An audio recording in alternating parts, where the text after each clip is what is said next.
welcome to Overdrive. I'm Shureen Bhan. A few months back, Bert decided to fly down to the US to get a taste of the luxury-laden Jeep Grand Cherokee. While he was there, he also got behind the wheels of the Grand Cherokee SRT and of course the sports variant.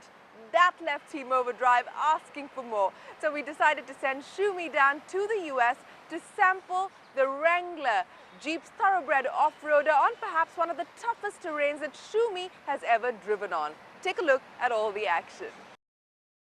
There are lots of places in the world you can go off-roading, but one of the names that stands out is here in the United States, the Rubicon Trail. If you're anywhere close to being a serious hardcore off-roader, you know the Rubicon Trail already. This is the Wrangler Rubicon, and today we are on the Rubicon Trail testing out what the new car feels like. The car is coming to India in the last quarter of this year, and let's see what it holds in store for us. The Rubicon Trail, about 5 hours north of San Francisco, is a really old path that has been in use first by the Indians, then it was a county road in the 30s, and now is a landmark when it comes to off-road trails. The challenge is the extremely rocky ground it meanders through over its 18-mile or 29-kilometer length.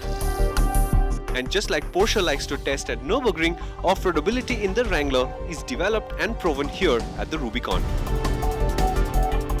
The Wrangler doesn't disappoint either, crawling sure-footedly and with little apparent effort over terrain that photographers found it hard to walk through. You did, as a driver, have to learn though that the rock bars and the skid plates, which are urban accessories, would be put to use, and that metal on rock was a sound we would have to repeatedly listen to, get used to expect, and to treat it as a matter of course, just like the Wranglers did. An hour of the trail showed clearly how at home the Wrangler is on this incredibly hard terrain and why it is just such a distinctive off-road automotive icon. If you look at the Wrangler, it's a very, very distinctive shape, and I'll tell you this. If I'm standing on the side of the car for a particular reason, and if you look behind me, the body panels have absolutely no sculpting, no definition, no design on it. And what it basically says to me is this is built to a purpose, and we've been watching this purpose all morning, and we're going to continue to watch it through the rest of the day. It's a very simple looking vehicle. It's a very, very specific kind of vehicle, and it's a shape that a lot of other off-roaders have at some point or the other tried to ape, copy or imitate in some form or the other. But I can tell you this, on the trail we went pretty close to obstacles on the sides, and because the body is flat-sided, and that's why it's flat-sided, you tend not to touch anything unexpectedly. It's just brilliant on the trail. Part of it is the design. The utilitarian exterior design carries on inside the car as well. The cabin and appointments are well made, but the eye is clearly on your being able to use the space and features easily. It isn't outright luxurious, but the cabin is unfailingly honest, extremely easy to live with, and when the rocks underneath are jostling you about, in a strange way it feels as correct for the Wrangler as the exterior. To live with every day, I'd say the cabin is comfy but not extraordinarily spacious, but this won't bug you too much. Driving SUVs over the last few years, you get used to the idea of there being a diesel engine under the hood, but this Wrangler doesn't have one. It's got a petrol engine. And it's kind of strange because when you start driving, your first thing is, are you going to miss all that torque that diesels are famous for, which is going to sort of get you clambering through the trail? And to be honest, I haven't missed it. We've been in 4-low for the last few kilometers, and you really don't have to put much gas. You expect that you're going to have to rev up the petrol, but you don't really have to. It just clambers over on torque. But that having been said, it just occurred to me that the last time I drove a petrol-engined off-roader was the Maruti Suzuki Gypsy.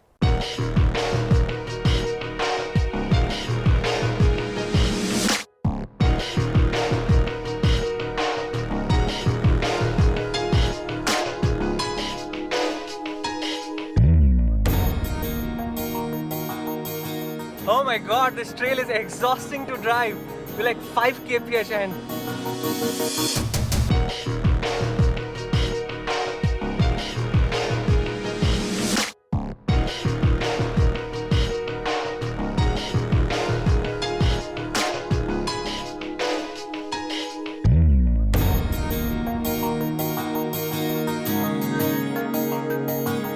So we're about 6 kilometers into the Rubicon Trail. There's still a lot of ground to cover before we get to our camp. And they're telling us that this was the easy part of the trail. But honestly, if you're not a hardcore off-road nut who's out every weekend trying to push your luck, that's already pretty difficult. And they're telling us that what lies ahead is seriously crazy. But I have to say that the car is really impressive on this kind of terrain. It just doesn't seem to take any notice of what's going on, and now and then you'll hear noises of the frame grinding out or maybe the transmission case grinding out, and it doesn't seem to affect it in the least. I mean, it just goes through the whole thing. I'm very, very impressed.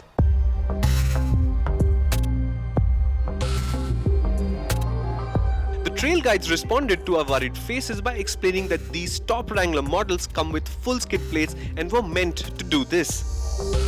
So a clang here and a graunch there was not at all unusual. In India, the exact model selection is still to be revealed, but the top models will definitely be there. The questions are few, including which engine will come, this 3.6-litre V6 or the smaller 4-cylinder.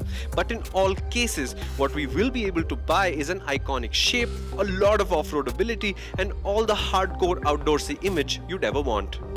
The ability to back up the promise will be there, but unfortunately, you and I both know that most of the ability will be used in the social playground rather than off-road.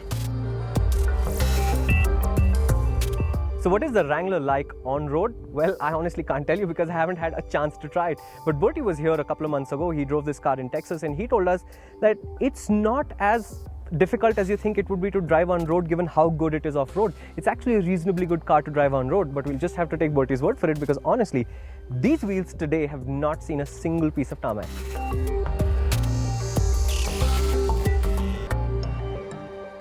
So you've just seen the Jeep Wrangler on the Rubicon Trail, and Shumi's gone absolutely gaga over that experience. But to get you down to ground level, we're here to speak to Nagesh Basavanhalli, who's the MD, Fiat-Chrysler. Let me get straight to the point. The Jeep Wrangler, what are the plans for Jeep in India with that product? Jeep, as you know, is a legend. Jeep Wrangler is a legend. If you look at the fundamental core values of what the Jeep stands for, the freedom, authenticity, adventure, and passion, the Wrangler represents each one of those. So to us, it's a great, exciting product that's known worldwide. It's a true legend, and yes, it will be coming to India in the very near future. Where exactly and how will you position the Wrangler when it comes down to the Indian market? What are the plans behind that in a sense? Is it going to be a CBU? Are you going to assemble it down here in India at your plant in Ranjangaon? What exactly? Can you share some details on that? We're going to start with the CBU. Our customers want the product sooner, so we'll bring it as a CBU option initially.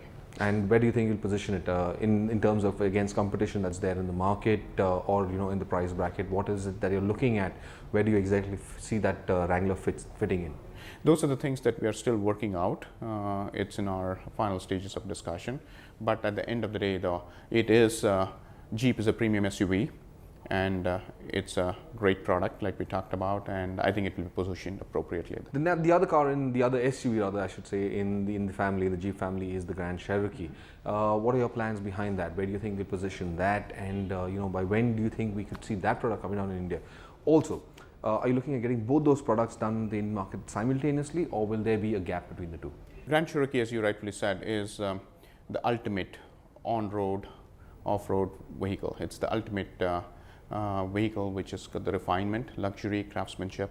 So to us, it is the most awarded SUV ever, and it's combined with technology, craftsmanship. So to us, we're very excited to have a product like that in our stable, and that's also one of the things that is slated to come to India at some point of time in the near future.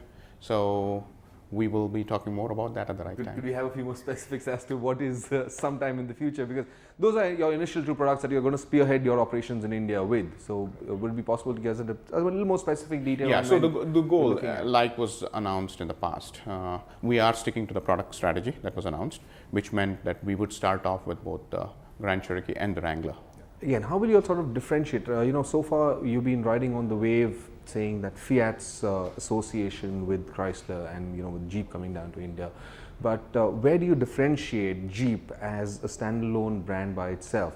Will there be sort of that separation between the two brands, and will you go your own, chart your own individual path in the Indian market, or will there be a fairly close-knit association with Fiat when you come out with your products? Obviously, Jeep is part of the Fiat-Chrysler family. Fiat-Chrysler, as you know, is the 7th largest automaker in the world, and clearly when it comes to our Jeep customer itself, which is your question, we will have exclusive network for the Jeep which represents the look and the feel and the aspirations of a Jeep customer.